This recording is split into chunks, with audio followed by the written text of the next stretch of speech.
글로벌 이슈 플러스에 들어왔습니다. 오늘 이 시간에는 또 새롭게 등장한 관세 시리즈 하나가 또 나왔네요.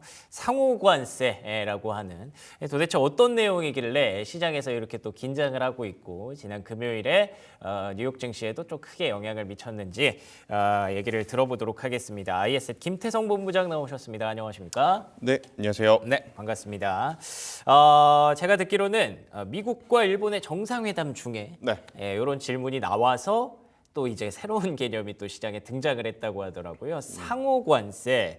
이게 뭐 어떤 내용인지 좀 확인이 필요할 것 같아요. 네, 일단 뭐 공식적인 단어는 아니라고 합니다. 우리가 알고 있어야 하는 단어는 보편관세. 네. 그러니까 일단 전체적으로 어느 나라에 몇 프로 부과하겠다라는 규정대로 예정대로 이제 진행이 되는 것은 이제 보편관세라고 보면, 그렇죠. 상호관세라는 것은 A가 B에 10%를 부과했다. 네. 그럼 반대로 B도 A에게 10%를 부과하겠다. 네. 그러니까 누구 하나 이득 보는 나라 없이 동등한 관계에서 상호적으로 똑같은 관세를 적용하겠다라는 게 지금 이번에 나온 상호관세라는 단어의 의미인데, 네. 문제는 뭐냐면 보편관세를 안 하고 상호관세만 하면 크게 문제가 없습니다. 그러네요. 보편관세는 보편관세대로 하고 여기에 상호관세는 상호관세대로 하겠다라는 것이 지금 가장 큰 문제인 거죠. 그러니까 10% 20% 매겨놓고 그러네요. 또 A라는 품목에 너희가 우리에게 5% 매겼으니까 우리도 또 추가로 5% 매기겠다. 이게 지금 이야기의 가장 중요한 핵심 키워드이다 보니까, 아니 상호관세라고 하면 결국에는 누구 하나 이득 보는 것 혹은 누구 하나 손해 보는 게 없는데 왜 이렇게 시장은 크게 경계를 하는가? 그러네요. 이렇게 좀 이 궁금증이 많으셨을 맞아요. 것 같은데, 이게 이제 보편관세 위에 상호관세가 덮어지다 보니까 지금 시장에서는 큰 충격으로 받고 있는 혹은 경계감을 가지고 봐야 된다라고 생각을 하고 있다 보니까 굉장히 지금 큰 관심을 좀 받고 있는 상황인데, 일본이 이번에 좀 잘 헤쳐나가는 모습을 좀 보였습니다. 그러게요. 네, 아무래도 면전에서 그냥 너희 나라에게 대놓고 얼마를 투자를 하겠으니 맞아요. 우리 관세 이야기할 때 조금은 빼줘라는 뉘앙스를 어떻게 보면 전 세계 미국 외에 다른 나라에게 힌트 아닌 힌트를 주는 것 같아요. 그쵸. 여기서 지금 빠져나가려면 트럼프의 입맛에 맞는 선택을 할 수밖에 없다라는 것을 좀 보여줬기에 우리나라도 좀 지혜롭게 대응을 한다면 뭐 보편관세니 상호관세니 이야기가 나온다 하더라도 충분히 좋은 결과치를 좀 낼 수 있지 않겠는가라는 의견 한번 드려보도록 하겠습니다.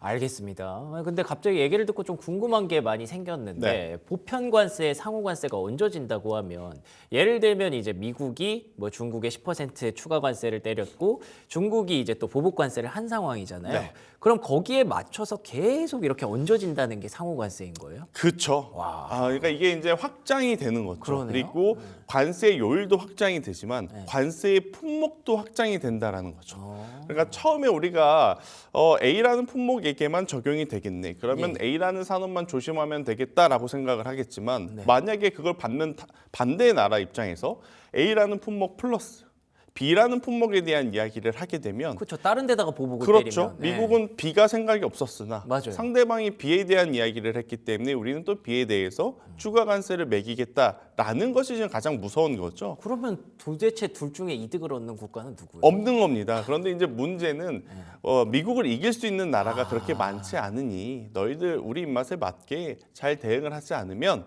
관세로 인해서 많이 힘들게 될 거야라는 것을 좀 보여주기 위한 그러한 모습이 아닌가라는 생각이 들고 있고, 결국 이 모든 것의 표적은 사실은 우방국가에 대한 이야기들을 많이 하지만 결국 중국을 옥죄이게 하기 위한 겁니다. 자, 캐나다, 멕시코 이야기를 잠깐 해볼게요. 네네. 중국을 과감하게 때리기보다는 그들을 25%더 세게 때렸습니다. 그러네요. 아니 왜 중국은 10%고 너희 캐나다와 멕시코는 우방 국가인데 25%를 왜 때렸을까? 이걸 고민을 해보면 표면적으로는 펜타닐에 대한 이야기가 나오고 있고 불법 이민자에 대한 이야기가 나오고 그쵸. 있지만 중국은 그동안에 캐나다와 멕시코 우회 통로를 통해서 미국에 대한 수출을 계속 해왔던 겁니다. 그러면 트럼프는 캐나다와 멕시코를 때린 것도 중국을 때린 그렇죠. 거구나. 중국 너네들 우회도로 통해서 들어오지 마라. 우리는 이것도 지금 관리를 하고 있다라는 것을 어떻게 보면 피드백을 준 것이고 예. 또 이제 중국의 10% 관세가 약하다라고 생각할 수는 있겠지만 그거 절대 약한 거 아닙니다. 왜냐하면 중국은 기존에 받아왔었던 상황에서 또 추가로 10%를 받은 거기 때문에 이 부분에 대해서는 우리가 투자를 할 때 꼼꼼히 조금은 수학적인 부분을 계산을 해봐야 된다라는 의견 드리겠습니다. 그러면은 이 생각도 들어요. 일본이 좀 좋은 힌트, 어떤 선례를 만들었다라고 표현을 하셨던 것처럼 이렇게 우리 그 상호관세 제도를 만들 거니까 너네 다른 데다가 보복하지 마라고 해서 서로 그럼 여기서 이제 억제가 되는 경우도 있겠네요. 그렇죠. 그렇게 협의가 잘 되어야만 예. 경기에도 경제에도 특히나 우리 투자자들에게 가장 중요한 주식 시장에도 큰 충격은 없이 지나갈 가능성이 높아요. 아마도 어쩌면 트럼프의 어떤 성향이나 그런 것들을 봤을 때 그런 식으로 다른 나라들이 이렇게 저자세로 나오는 걸 되게 자랑하고 싶고 그럴 수도 있을 것 그렇죠. 같아요. 예. 여러분들이 뭐 많은 언론 보도를 통해서 자료들을 보셨겠지만 각국 정상들이 모여 있는 사진들을 보게 되는 경우가 있을 거예요. 그런데 각국 정상들임에도 불구하고 그 중에 어떻게 보면 리더는 언제나 트럼프로 이렇게 좀 비춰지는 경향이 없지 않아 있거든요. 네. 그러니까 그분의 성향일 수도 있고 미국이 사실 전 세계에 어떻게 보면 패권의 1인자이기 때문에 그러한 강함에 대한 이야기를 계속 어필을 하는 것일 수도 있겠다라는 생각이 들어요. 일단 일본 같은 경우에는 적극적인 투자를 해서 지금 트럼프가 계속 밀고 있는 산업이 크게 두 가지입니다. 첫 번째 드릴 베이비 드릴. 그쵸. 그러니까 땅 파서 석유가스 파서 팔겠다라는 거고요. 두 번째로는 중국을 옥죄이면서 그에 따른 첨단 산업 관련 어떤 기업엔 우리가 이제 패권을 지어가겠다. 대표적으로 AI. 두 번째로는 양자에 대한 이야기들이 좀 나오고 있는 상황이기 때문에 우리나라도 사실은 굉장히 밀접한 산업을 좀 메인으로 갖고 있는 나라잖아요. 그러네요. 반도체라고 하는 산업 그리고 또 제약바이오라는 산업을 또 갖고 있는 상황인 만큼 저는 충분히 일본만큼만 어떻게 보면 좀 대응을 해주면 괜찮은데 문제는 지금 현재 정부가 좀 제대로 그쵸. 돌아갈 수 있는 상황이 아니기 때문에 어떤 방법으로 지금 어필을 할 것인가 이 부분은 투자자 입장에서는 잘 챙겨보면서 대응을 하셔야 되지 않을까라는 의견 드리겠습니다. 알겠습니다. 아마도 이것도 어떤 그 트럼프식 협상 전략의 하나라면 이런 식으로 이제 상호관세가 부과가 되고 이제 앞으로 다른 나라들이 뭐 보복을 못하거나 오히려 약간 관세를 내리는 것까지도 생각을 할 것 같아요. 그렇게 되면 내가 결국 관세를 내리게 했고 물가를 내렸다라고 해서 치적으로 이렇게 홍보를 할 수도 있을 것 같고요. 근데 그렇게 되기까지는 너무 좀 시간이 좀 많이 필요할 수도 있기 때문에 지금 일단 단기적으로는 시장의 변동성 라이트가 켜졌다, 불확실성이 또 커졌다라고 표현하는 게 맞을 것 같네요. 그리고 얘기를 좀 그 뉴스들을 찾아보다 보니까 그 상호관세 얘기가 나오면서 자동차 얘기를 했다고 그렇죠. 하더라고요. 예를 들어서 뭐 유럽 쪽의 자동차 얘기를 했다고 하던데 그게 어떤 상황인 거예요? 그러니까 표면적으로는 이거죠. 우리 미국은 유럽에게 5%의 관세밖에 부과를 하지 않는데 유럽은 우리에게 5%그 이상의 관세를 이제 부과하니 이건 불합리한 것 아니냐. 그게 자동차가 특히 더 그런 그렇죠. 거예요? 그러니까 너희들이 우리에게 부과한 만큼 우리도 너희들에게 관세를 더 부과하겠다. 이러면서 이제 상호관세에 대한 이야기를 했는데 일단 상호관세라는 단어도 우리가 좀 체크를 해야 될 중요한 부분이지만 여기서 지금 타깃으로 한 나라가 어디죠? 캐나다와 멕시코를 이어서 이젠 EU까지 간 거잖아요. 그렇죠, 유럽까지. 근데 이제 우리나라 투자자분들이 여기서 불편한 건 자, EU까지 건드린 다음엔 그 다음 타겟 시장은 어디가 될 것이냐라고 하면 이젠 뭐 한 군데 남았습니다. 얼마 안 남았죠. 지금 뭐 아프리카를 겨냥할 것도 아니지 않습니까? 그럼 결국 이제 동아시아 쪽을 겨냥할 건데 왜냐 대미 수출 리스트를 쭉 보면 1위 중국을 좀 제외하고 2위부터 10위 안에 대만 있고요. 일본 있고요. 우리나라 있습니다. 그렇죠. 그러니까 상당히 또 많은 동아시아 국가들이 대미 수출을 통해서 지금까지 성장을 좀 잘해온 나라들이 많기 때문에 EU 자동차 산업 이 타겟하는 거 아마 많은 투자자분들이 이미 알고 있었던 내용입니다. 그렇죠. 네. 그런데 이제 이게 불편한 게 이제 자동차 이야기까지 나왔으니 그 다음은 동아시아겠구나. 그러네요. 또 이제 동아시아라면 중국은 뭐 미국이랑 박터지게 싸울 거 뻔하고 일본은 잘 대응을 했고 남아 있는 나라는 크게 두 나라죠. 대만과 예. 우리나라. 그러니까 이제 우리나라 투자자분들이 이 뉴스에 조금 더 민감하게 지금 반응할 수밖에 없는 상황이 아닌가라는 의견 드리겠습니다. 그러면은 이제 유럽을 얘기해서 뭐 자동차에 상호관세가 들어가는지 안 들어가는지 아직 확인하지는 못했지만 어쨌든 이렇게 좀 구체적으로 얘기가 나왔다는 점에서 대한민국의 주력 수출 품목도 자동차가 포함돼 있잖아요. 그렇죠. 그렇게 되면 이제 대한민국 입장에서도 만약에 겨냥이 되고 관세 타겟팅이 된다면 이런 쪽들이 좀 불리할 수밖에 없긴 하겠네요, 단기적으로. 이미 우리는 그 불편함을 경험했죠. 왜냐하면 미국에 공장이 있는 것이 아니라 우리나라는 다수의 이 자동차 공장들이 멕시코에 지금 포진이 되어 있습니다. 아, 맞아요. 그러니까 멕시코에 25% 관세 이야기가 나왔을 때, 그러니까 지난 2월 3일 날 우리나라 증시에서 어떻게 보면 가장 낙폭이 좀 컸던 산업이 어디냐라고 하면 반도체 기술주도 있겠지만 자동차 산업, 특히나 현대차보다는 기아가 조금 더 타격을 많이 받았거든요. 예. 왜냐, 기아는 멕시코에 실제 공장이 있는 그렇죠. 상황이다 예. 보니까. 그리고 나서 이제 현대위아라든지 뭐 SL, 서현이와 우리가 작년 한 여름쯤 굉장히 이제는 인도 시장에 대한 IPO도 있고 인도 시장이라고 하는 새로운 어떤 신성장 동력 모멘텀도 있으니 관심 있게 보자 했었던 자동차 부품주들이 어떻게 보면 관세에 좀 직격탄을 받게 되는 그러한 흐름들이 좀 나오다 보니 우리나라 자동차 주들도 좀 피해를 본다라고 좀 보시면 될 것 같은데, 일단 이미 한번 맞은 부분이라서 그게 변수죠. 네, 그게 이제 좀 변수로 봐야 되지 않을까라는 의견. 그리고 이제 우리나라 같은 경우에는 사실 미국과 FTA가 체결이 되어 있습니다. 그러니까 관세가 지금 거의 제로인 상태인데 또 우리만 제로인 게 아니죠. 미국도 우리에게 이제 제로인 상태라서 사실 우리는 이미 상호 관세의 자리에 있습니다. 그러네요. 근데 이제 문제는 뭐냐면 상호 관세임에도 불구하고 우리나라가 대미 수출을 통해서 굉장히 큰 수익을 내고 있다라는 게, 그렇죠. 이걸 트럼프가 알면 그냥 넘어가진 않을 거거든요. 구체적으로 파겠죠. 그렇죠. 네. 우리 입장에서야 정말 지금 장사를 잘하고 있는 상황인 거죠. 맞죠.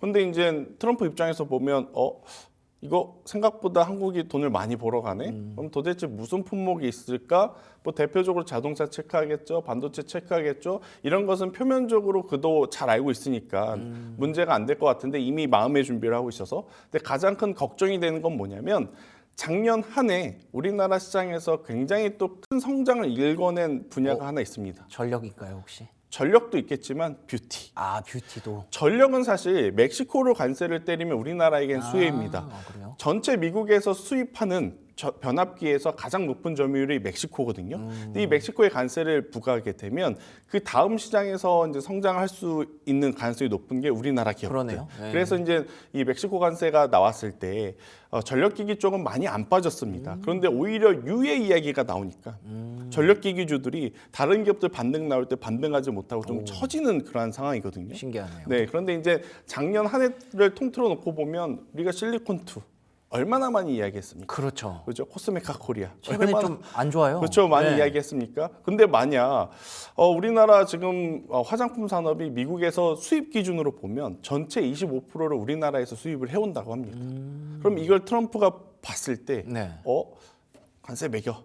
이렇게 될 경우 지금 우리나라 화장품들이 미국에서 살아남은 이유는 딱 하나입니다. 박리담의 형태의 가성비. 가성비. 예. 근데 여기에 관세가 매긴다면 안 그래도 많이 팔아야 이윤이 남는 구조인데 그쵸, 관세까지 부담을 하게 되면 또 이들은 또 힘든 나날을 좀 겪을 수는 있을 것 같아서 이쪽에 대해서는 고민을 좀 해보셔야 될 것 같아요. 오히려 반대로 작년에 가장 치욕스러웠던 기업 LG생활건강과 네. 아모레퍼시픽.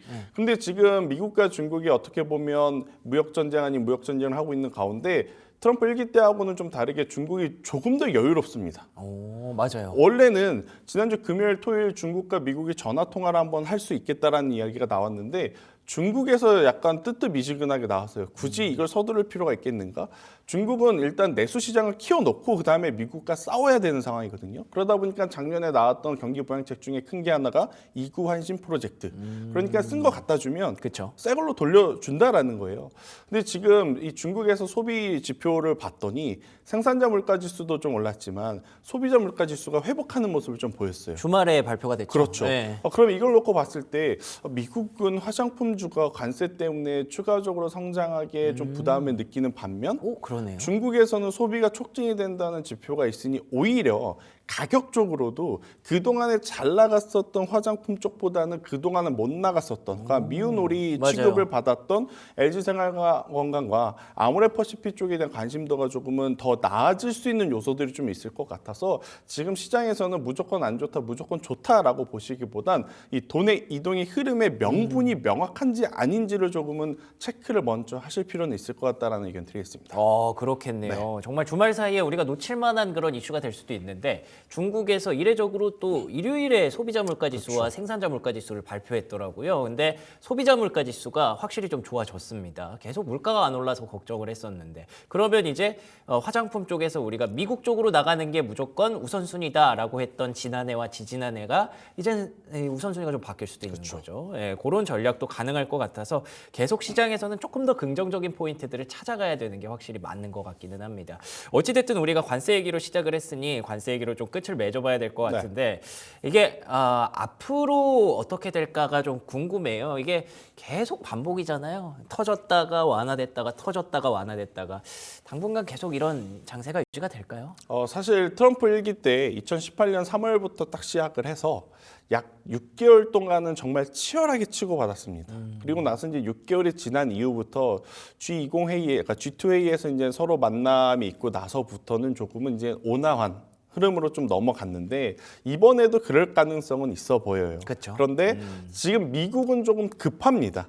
물가도 잡아야 되는 스트레스를 받고 있는 상황에서 중국을 견제하지 않게 되면 지금 AI 산업과 양자라고 하는 산업에서 또 패권을 흔들릴 수가 있기 때문에 그래서 이제 속도를 원하는 미국이냐 아니면 버틴 다음에 주변 국가 조금은 힘을 모아서 이 난간을 어떻게 보면 넘어가려고 하는 중국의 이제 싸움이냐 그러네요. 이 흐름이기 때문에 저는 시간은 걸릴 가능성이 높다. 대신에 이제 시간보다 우리가 체크를 해야 될 부분, 그러니까 투자자 입장에서 체크를 해야 될 부분은 어차피 트럼프가 대통령이 되면 무역 전쟁 할 거라는 건 인지했지 않습니까? 그렇죠. 이제 가장 중요한 건 어떤 산업과 어떤 분야에 얼마만큼의 강도 높은 이 관세가 부여가 되는지 이 부분을 좀 체크를 하셔야 될 것 같고 관세가 부여되는 산업은 당연히 조정이 조금 세게 나올 겁니다. 그런데 그 조정에 대한 반등을 예측하지 말자. 그러니까 우리가 2월 3일 날 정말 급락했지 않습니까? 그랬죠. 그런데 그 다음날 화요일 장 열리기 전에 유예 이야기가 나오지 않고 만약 장이 열렸으면 우리는 추가 하락이 또 나올 수 있었던 상황이었습니다. 맞아요. 정말 다행스럽게도 유예 이야기가 나오면서 우리나라 장이 시작했기 때문에 아마 많은 투자자분들이 역시 조정일 때 샀어야 됐는데 라고 후회를 하신 분들 많아요. 근데 지금도 그렇게 생각하면 안 된다라는 네. 거죠. 저는 오늘 그 말을 좀 드리고 싶어요. 그때 운이 좋아서 맞아요. 월요일날 정말 그러네요. 급락에 공격적으로 매수하신 분들은 운이 좋아서 도와줬던 거지. 다행인 거죠. 그렇죠. 어떻게 보면 올바른 투자의 판단과 방법은 아니었다. 앞으로 관세 이야기가 나올 때도 마찬가지입니다. 올라오고 이 뭐든지 해결이 되고 나서 일정 부분 협의가 이루어지고 나서 투자를 하는 것이 오히려 바닥을 좀 예견을 하고 투자를 하는 것보다 조금은 더 안전한 매매 전략일 수 있겠다라는 생각이 들어서 관세에 대한 이야기는 굉장히 늘어질 가능성이 높으니 마음을 그냥 벌써부터 그냥 내려놓으시고 그쵸. 내려놓으시고 비중 조절을 어떻게 할까의 고민을 저는 더 하시는 게 합리적인 선택일 수 있겠다라는 의견 드리도록 하겠습니다. 알겠습니다. 빨리 끝내고 싶은 미국이냐, 느리고 싶은 중국이냐, 요거는 누가 이길지 뭐 알 수가 없습니다. 그렇기 때문에 앞으로도 불확실성은 계속 지속될 거라고 봐야 될 것 같고요. 지난주랑 이번 주랑 상황이 또 똑같아졌기 때문에 계속 이렇게 텀벙거림이 나올 수 있다는 점에서 주의가 필요하다라는 점 다시 한번 언급해 주셨네요. 지금까지 IS 김태성 본부장과 얘기 나눠봤습니다. 오늘 좋은 말씀 고맙습니다.